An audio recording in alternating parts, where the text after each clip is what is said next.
Hi friends, welcome to my channel. నేను ఈరోజు మరో అప్డేట్ మీ ముందుకు వచ్చాను ఫ్రెండ్స్. అదేంటంటే ఈరోజు రాష్ట్ర వ్యాప్తంగా ఉపాధి హామీ పనులు గ్రామ సభలు అయితే జరగనున్నాయి. ఆ గ్రామ సభలో దేని గురించి అయితే చర్చించుతున్నారో దాని గురించి మీకు పూర్తి వివరాలు అయితే నేను అందిస్తాను. అలాగే బీసీలకు ఒక పథకం అయితే వచ్చింది, 5 లక్షల వరకు రాయితీ రుణం ఇవ్వనుంది, సబ్సిడీ రుణాలు. దాని గురించి కూడా మీకు పూర్తిగా అయితే నేను వివరిస్తాను ఫ్రెండ్స్. నా ఛానల్ని సబ్స్క్రైబ్ చేసుకోకపోతే సబ్స్క్రైబ్ చేసుకొని లైక్ చేసి నాకు సపోర్ట్ ఉంటారని కోరుకుంటున్నాను ఫ్రెండ్స్. ఈ వీడియో ఈరోజు కొంచెం లెంత్ ఎక్కువ ఉంటుంది కాబట్టి మీరు పూర్తిగా ఎక్కడ స్క్రిప్ట్ చేయకుండా వినగలిగితే మీకైతే పూర్తి సమాచారం అయితే నేను అందిస్తాను ఫ్రెండ్స్. ఇక మనం వివరాలకు వెళ్ళిపోదాము. నేడు రాష్ట్ర వ్యాప్తంగా 13,320 గ్రామ పంచాయతీల్లో మీరు మొదలు కానున్న గ్రామ సభలు స్వర్ణ గ్రామ పంచాయతీ పేరుతో ప్రత్యేక కార్యక్రమాలను అయితే ప్రభుత్వం శ్రీకారం చుట్టింది. అంటే మన గ్రామ పంచాయతీ మన పంచాయతీని మనమే పాలించుకుందామనే పేరుతో మన రాష్ట్ర ఉప ముఖ్యమంత్రి పవన్ కళ్యాణ్ గారు చెప్పడం జరిగింది. దాంట్లో ఏమిటంటే సర్పంచ్ అధ్యక్షత నిర్వహించిన గ్రామ సభల్లో ప్రజలు పాల్గొని గ్రామాభివృద్ధి నిర్దేశించి 4 అంశాలపై అయితే తీర్మానం చేయనున్నారు. అయితే మొదటి అంశంపై అయితే ఇళ్లకు విద్యుత్తును, తాగునీటి కనెక్షన్లు, మరుగుదొడ్డు సదుపాయం, వంట గ్యాస్ కనెక్షన్లు ఇవ్వడంపై చర్చించనున్నారు. రెండో అంశంపై అయితే మురుగు కాలువలు, మురుగునీటి వ్యవస్థల నిర్వహణపై, వీధి దీపాలు, సిమెంట్ రోడ్లు, ఇలా ఘన వ్యర్థాల నిర్వహణపై చర్చిస్తారు. అలాగే మూడో అంశంపై అయితే గ్రామాల్లో అంతర్గత రహదారులు నిర్మాణంతో పాటు గ్రామాల నుంచి మండల క్షేత్రాలకు లింక్ రోడ్లపై చర్చ జరుగుతుంది.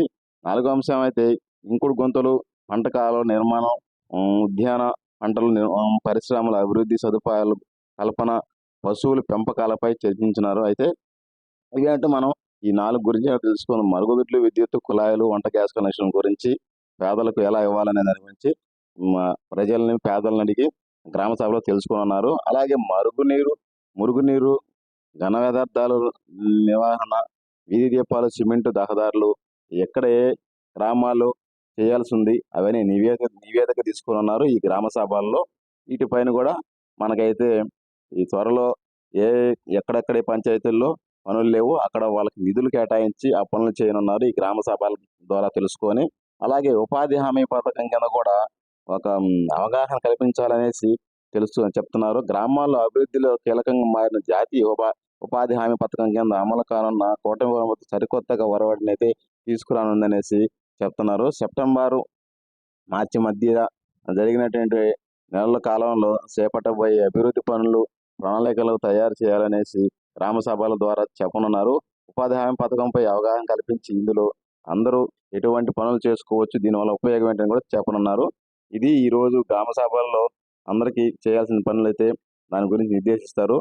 వాళ్ళ పనులు సర్వీనంగా చేసుకొని ఎటువంటి అవకతవకలు లేకుండా చేసుకునే వేయాలనేసి ఈ గ్రామ సభల్లో అయితే అందరికీ చెప్పనున్నారు. దీని ద్వారా ఉపాధి హామీ పథకాలు మెరుగైన పనులు చేసుకోవచ్చు. మెరుగైన పనులు చేసుకొని డబ్బులు బాగా సంపాదించుకోవచ్చు. పేదలకి అందుబాటులో ఉన్నటువంటి ఈ ఉపాధి హామీని దుర్వినియోగం చేయకుండా సద్వినియోగం చేసుకోవాలనేసి మన ఉప ముఖ్యమంత్రి గారు చెప్పడం జరుగుతుంది ఈ గ్రామ సభల ద్వారా. తద్వారా ఏం చేయనున్నారు తర్వాత చెప్తాము. ఈ అప్డేట్ కూడా తర్వాత ఏమైనా వస్తే మేము చెప్తాను ఫ్రెండ్స్. తర్వాత బీసీల గురించి కూడా ఒక అప్డేట్ చెప్పాను, దాని గురించి మీరు చెప్తాను ఫ్రెండ్స్. బీసీలకు అప్డేట్ ఏంటంటే బీసీలకు మెరుగైన స్వయం ఉపాధి కల్పించాలనేసి రాష్ట్ర ప్రభుత్వం అనుకుంటుంది. ఎందుకంటే ఈ కూటమి ప్రభుత్వం బీసీలకి ఎక్కువగా ప్రయారిటీ ఇస్తున్నందున ఇప్పుడు మనకైతే 40% వరకు రాయితీని గరిష్టంగా 5 లక్షల వరకు రుణం ఇవ్వనుంది. అదంటే మనం పూర్తి తెలుసుకుందాం.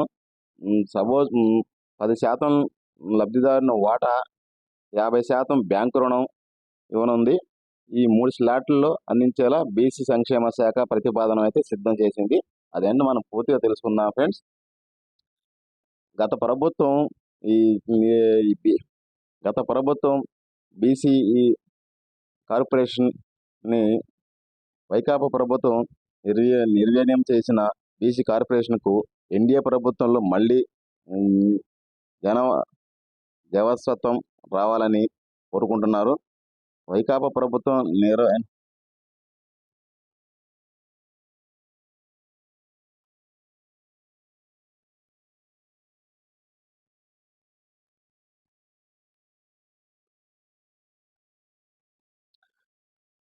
వైకాపా ప్రభుత్వంలో నిర్వీర్యం చేసిన బీసీ కార్పొరేషన్ను మళ్ళీ ఎన్డీఏ ప్రభుత్వం కొత్త ఒరవడితో తీసుకురానున్నాయి. ఎన్నికల్లో ఇచ్చిన హామీ మేరకు వెనుకబడిన తరగతుల వారికి జీవనోపాధి కల్పించాలని 2014-19 మధ్యలో తెదేపా ప్రభుత్వం అయితే అమలైన స్వయం ఉపాధి రాయితీ రుణ పథకం అమలుకు బీసీ సంక్షేమ శాఖ అధికారులు ప్రతిపాదనలు అయితే సిద్ధం చేశారు ఫ్రెండ్స్. అయితే అప్పట్లో 50% రాయితీతో గరిష్టంగా 2 లక్షల వరకే ఆర్థిక భరోసా ఇవ్వగా ఇప్పుడు దాన్ని 5 లక్షలకు పెంచి 3 స్లాబుల్లో అందించాలనేసి నిర్ణయం అయితే ఇచ్చారు ఫ్రెండ్స్. ప్రతి స్లాబులోనూ లబ్ధిదారులు తమ వాటాగా 10% చెల్లించాల్సి ఉంటుంది. అంటే రాష్ట్ర ప్రభుత్వం మిగతా 40% ఇస్తుంది రాయితీ ఇచ్చి, మిగిలిన 50% బ్యాంకు ద్వారా రుణం ఇప్పిస్తారనేసి మనకైతే ఇక్కడ చెప్తున్నారు ఫ్రెండ్స్. ఏటా 1,25,000 మందికి బీసీలకు స్వయం ఉపాధి యూనిట్లు ఏర్పాటు చేయుతగా అందించేలా ప్రతిపాదనలు అయితే ఇందుకు ఉన్నాయి ఫ్రెండ్స్. లబ్ధిదారులు వాటా ప్రభుత్వ రాయితీ బ్యాంకులకు రుణం కల్పించి ఏడాదికి 3,000 కోట్లు అయితే ఇవ్వనున్నారు. అధికారులు లెక్కలైతే తేల్చి చెప్పారు. దానికి సంబంధించింది కూడా మనకాడ పూర్తి వివరం అయితే ఉంది ఫ్రెండ్స్. అలాగే ఈ 3 స్లాబులు ఏంటో కూడా మనం తెలుసుకుందాం ఫ్రెండ్స్. 3 స్లాబుల్లో ఫస్ట్ ఏంటంటే సపోజ్ ఒక 50,000 నుంచి 2 లక్షల వరకు ఒక యూనిట్ ఒక వ్యక్తి తీసుకోవాలనుకున్నారు అనుకోండి. యూనిట్ ఏర్పాటుకు 2 లక్షలు అవసరం అని మనం దరఖాస్తు చేసుకుంటే తన వాటాగా 20,000 అయితే మనం చెల్లించాల్సి ఉంటుంది. అలాగే రాష్ట్ర ప్రభుత్వం 80,000 మనకి సబ్సిడీ అయితే ఇస్తుంది ఫ్రెండ్స్. అలాగే మిగతాది బ్యాంకు ద్వారా రుణం అయితే మనకి అందిస్తారు ఫ్రెండ్స్. 70,000 రూపాయలు ఇస్తుంది మిగతాది. ఇప్పుడు తర్వాత రెండో స్లాట్ ఏంటంటే కనీసం 2 లక్షల నుంచి 3 లక్షల వరకు తీసుకోవాలనుకున్నారు అనుకోండి.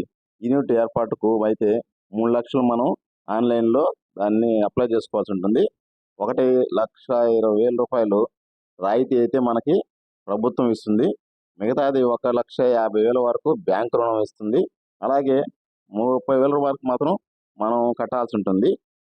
మిగతాది మూడోది ఏంటంటే 3 లక్షల నుంచి 5 లక్షల వరకు రుణం తీసుకోవాలనుకున్నారు అనుకోండి. యూనిట్ ఏర్పాటుకు 5 లక్షలు అవసరమైతే 5 లక్షలు తగ్గట్టు దానికి మనం ఆన్లైన్లో 5 లక్షలు అప్లై చేసుకోవాలి. అలాగే మన వంతు కట్టాల్సింది 50,000 చెల్లించాల్సి ఉంటుంది. రాష్ట్ర ప్రభుత్వం మనకి సబ్సిడీ కింద 2 లక్షలు అయితే రాయితీ ఇస్తుంది.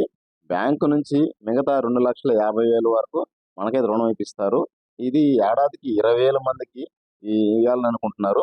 అలాగే ఈ 2 లక్షల నుంచి 3 లక్షలది అయితే 35,000 మంది యూనిట్లకు ఇవ్వాలనుకుంటున్నారు. అలాగే 50,000 నుంచి 2 లక్షల వరకు 70,000 మందికి యూనిట్లకు ఇవ్వాలనుకుంటున్నారు.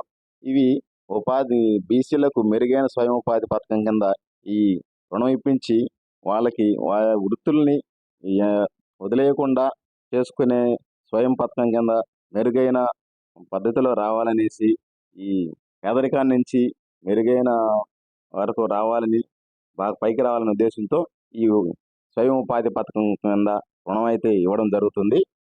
ఈ కూటమి ప్రభుత్వం ఒక్కొక్కటి హామీ